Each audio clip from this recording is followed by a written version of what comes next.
Hi, I'm Dr. Rob Lagore with Chiropractic and Sports Health. And this is Dr. Chelsea Schultes.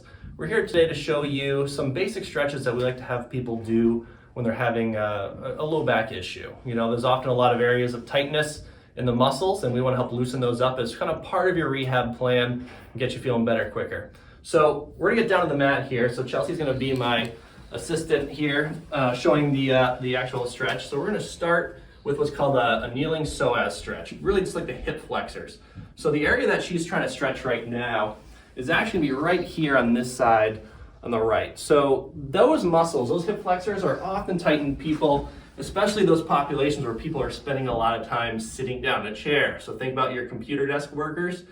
Those areas get really tight, and believe it or not, they actually pull on your low back, creating a lot of tension. So the more we can loosen those up, the better you're gonna be.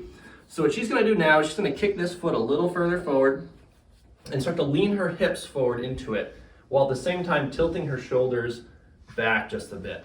As she does that, she should really feel an increase in stretch along that right side. You feeling it there? Yes. All right, she's got it.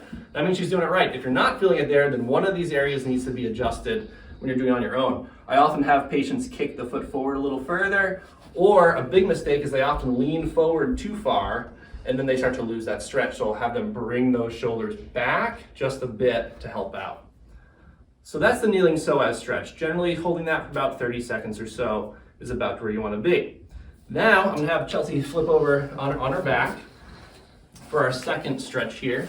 And so another area that gets really tight often are the areas in these glutes. They can really get restricted, losing a lot of hip motion, mobility. And so we want to help get some motion back there too.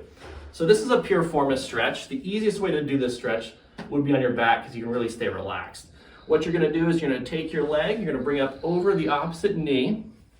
In this case, we're trying to stretch that left side. Actually, why don't we flip it over, so you're on this side, just like that. Okay, so we're gonna be stretching out that right glute area, okay? And so what you're gonna do now is you're gonna, first, you might actually already feel the stretch at this point. If so, you can just start with this, maybe get a little pressure on your knee like so.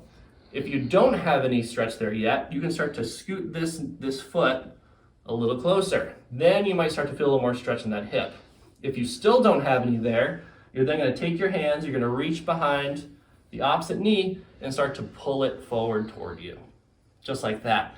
So now at this point, you should really be feeling that stretch out. Just like the other stretch, holding it for about 30 seconds or so, stay relaxed, breathe, don't hold your breath until that starts to let go. So again, that's called the piriformis stretch. These are two great exercises to do for low back pain.